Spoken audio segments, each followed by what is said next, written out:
Okay, ngayon naman, kakabit na natin yung ilaw na tinanggal natin. Ito. So, natapos na natin tong wall. So, ikakabit na natin yung mga pinagtatanggal natin. So, tara, ikabit na natin tong ilaw. Unahin natin tong ground. Pag nagkakabit kayo na ito, very careful. Kasi, katulad nito, hindi ko pinatay sa breaker. So, kailangan magdaan-daan din tayo kahit na alam na natin kung paano ibalik. So, kailangan pa rin very careful pagkabit. Dahil,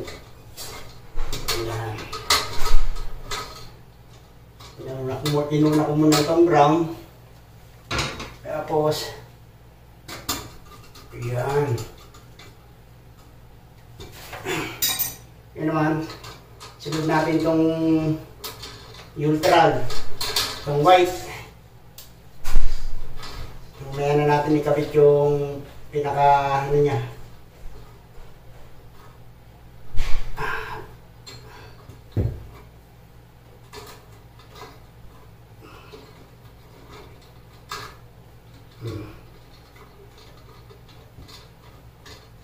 Ayan. Ayos na. May siksik ulit dito sa loob. Andahan lang, baka mahiwa kasi yung wire. Ito may ground. Ito yung may ground. Itong black. Itong live. Ang bigat mo itong ano na ito, ilaw. Ang kalibikit, baka sumabog ka.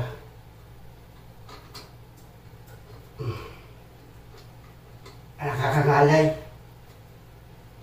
Ay. Alright.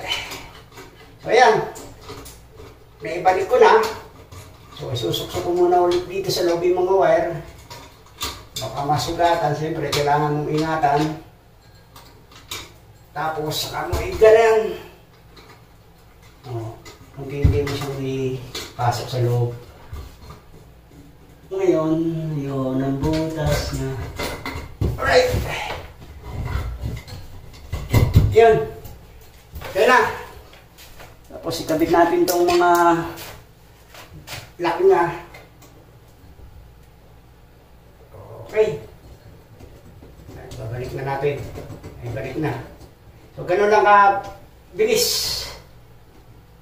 Tinanggal ko kahapon kasi hirap ako magpintura. Dami kong iniiwasan. So, ito. Yan ang ginawa natin. So, okay. Ayan mga kaibigan, nandirito na tayo. Ito yung naiiwan ko kagabi, hindi ko pa pinturahan kagabi. So, pininturahan ko ngayon. Dahil pinatungan ko rin yung sa banyo ng pintura. Nagpatong din ako ng pintura doon sa banyo kasi medyo, ano lang yun, first coating. So, inulit ko kaninang pagdating ko. At eto na, dito na tayo. Yung sa banyo na tapos ko na, ayan, kung ano, nandiyan dyan, kinabit ko na yung ilaw. So, ito, sinesecond coating ko na. Okay.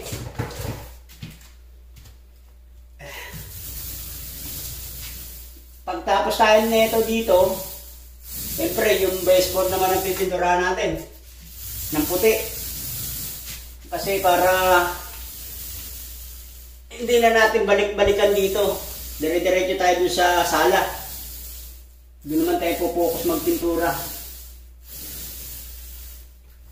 Ang gabi, nabot na tayo ng alas 7 ng gabi. Ayan.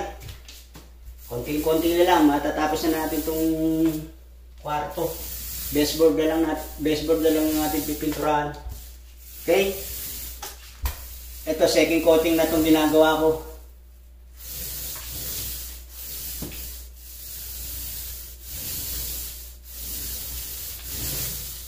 Ayan. Lapit na.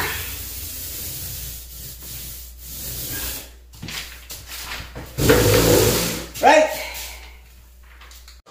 Ayan, baseboard na pipinturahan natin yan. Tapos na tayo sa wall. So, ito naman ang ating babanatan. Baseboard. kulay puti siya.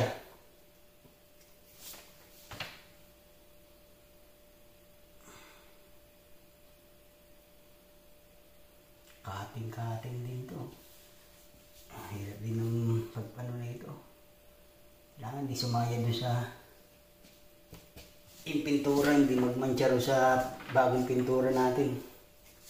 Kaya unahin natin sa ibabaw bago natin tirahin yung sa ilalim para makating natin ng tama. So yan, magbe-baseball na tayo. Right! Yan mga kaibigan, natapos ko na yung baseball. So finish na tayo dito. Yan, lahat yan. Hanggang doon. So ito, napinturahan na nga natin. Huwag na dito. Ayan, yung baseball hanggang doon. Ito, hindi ko pa napinturahan. Tatapusin ko na rin ngayon para bukas. Dito na tayo sa pala. So ito na lang. At saka yun dito. O yung dito, tapos na rin. Ayan, napidyoan ko pero na-delete ko. Kasi isa na. Hindi ko na makapakita sa inyo na ilipat ko na yung kama. So, okay na. So, tara, tapusin ko na muna to. Okay, ngayon naman mga kaibigan, at bumalik na nga ako rito sa ating ginagawa. So, pipinturahan na natin tong pinto, tsaka to. So, ngayon, bago natin siyempre pinturahan, kasi ito hindi nasasara. Masikip siya. So, pag pininturahan natin tong pinto kasi, lolobo to eh. Mag-i-span pa siya. Kumbaga sisikip pa. Kaya ang ginawa ko muna bago natin pinturahan, inasyon ko na sinigurado na natin na ano siya, maluwag. Yan. Para kung mapinturahan na siya, kahit sumikip siya, may allowance na. Kasi ano to eh, hindi naman solid wood to eh. Parang ano lang siya, tapon. Ayan oh. Lawanit na ano, kita nyo napupulbo. So yun ang sakit na itong pintong to.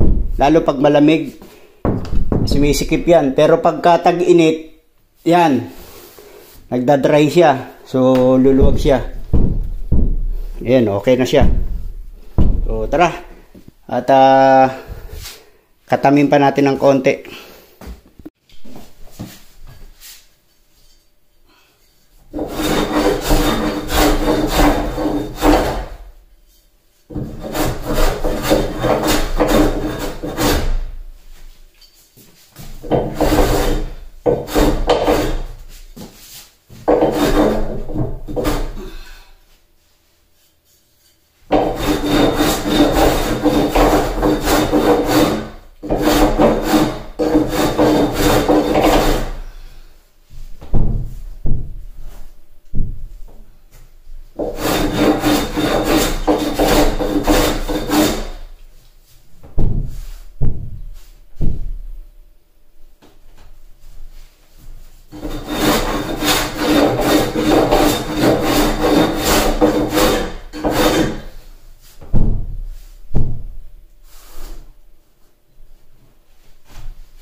Yan, ano na natin.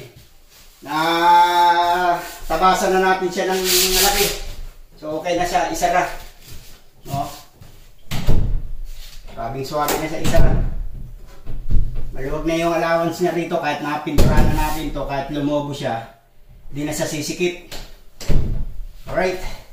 So konting liya na lang dito sa gilid.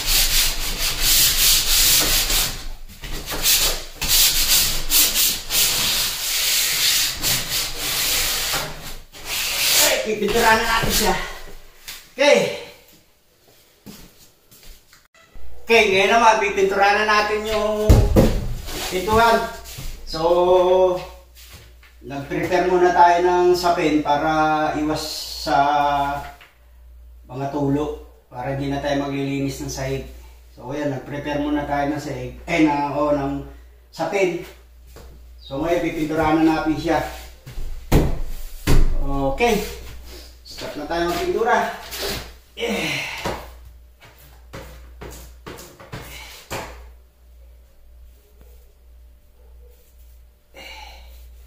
Unahin natin tong gilid kasi ano to nabaklasan ng pintura. So kasi sisip-sipin niya pa yung pintura. Mangyari nito, double coating tayo dito.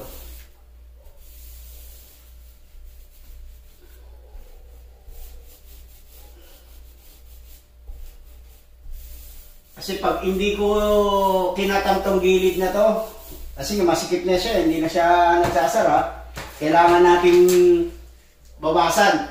Kasi pagka pininturahan ko na to, mag-span siya, parang lumulubot, lumalaki pag nabasa. So kailangan niya yun. May allowance. Pagka tag-init na, yan, medyo dry na siya, babalik na siya sa dati niyang sukat. Pag taglamig, masikip talaga to eh. Umisikip talaga itong mga ganitong pinto kasi hindi na masolid eh. O yan, unahin natin itong mga side ay gilid. Okay.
Okay.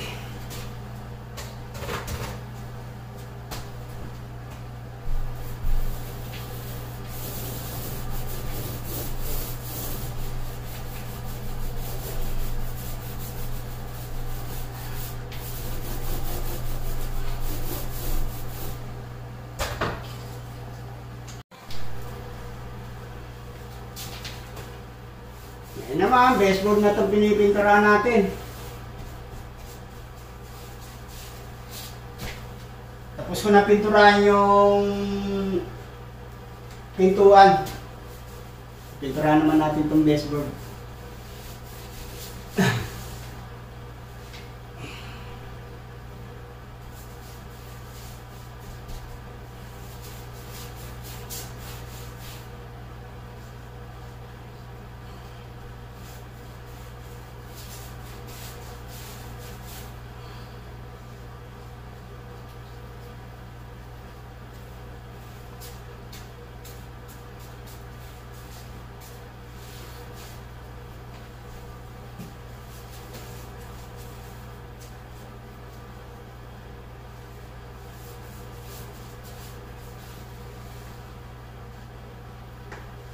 Okay. Ang ating project, unti-unti na siyang natatapos. Pero meron pa susunod doon sa may sala.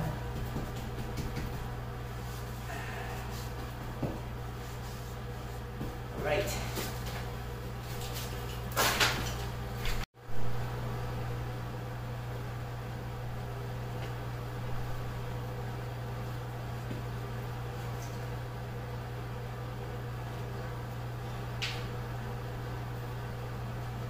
Okay na ang ating project.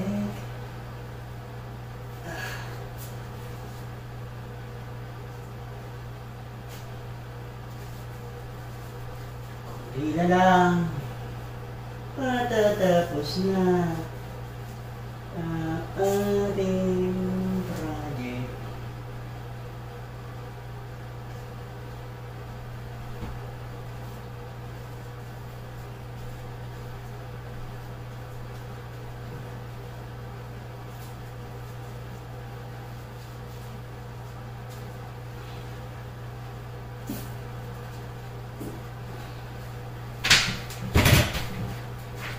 Ayan mga kaibigan, natapos ko na itong pintuan. So okay na tayo dito. At tatanggalin ko na itong mga tape na nilagay natin habang basa-basa pa. Kasi pagka pinintay pa natin matuyo to, mas mahirap tanggalin. Kakapit sa ano. Kakapit pa sa pintura, titigas. So kaya habang basa, tanggalin na natin. Ay.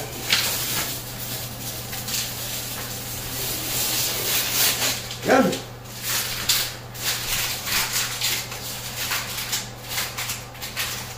Masaka siya. Ganun dito sa kabila.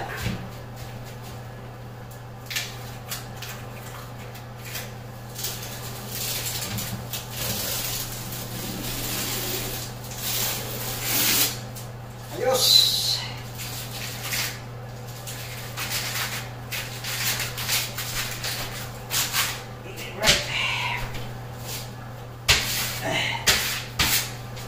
Okay, tapos na tayo dito. Next na natin sa sala. Okay, kabit ko na tong doorknob. Iyan na natin, salpak na natin para tuloy-tuloy tayo bukas. Na natin, babalikan dito.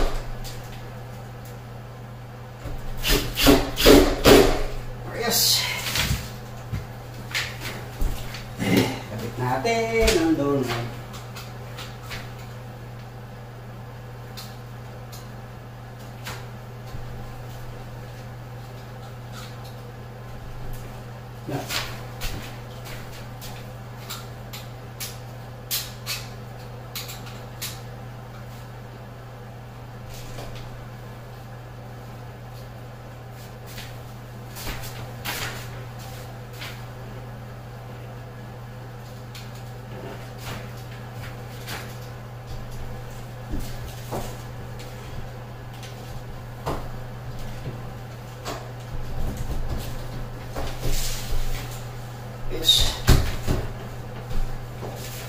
Okay.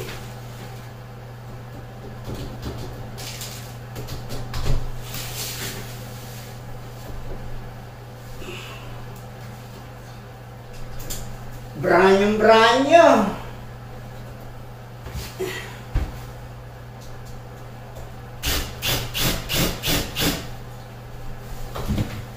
Suabe. Pogi na ng pinto.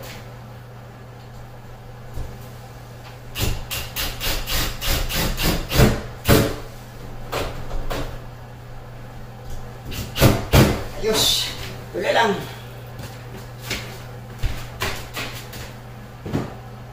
Okay.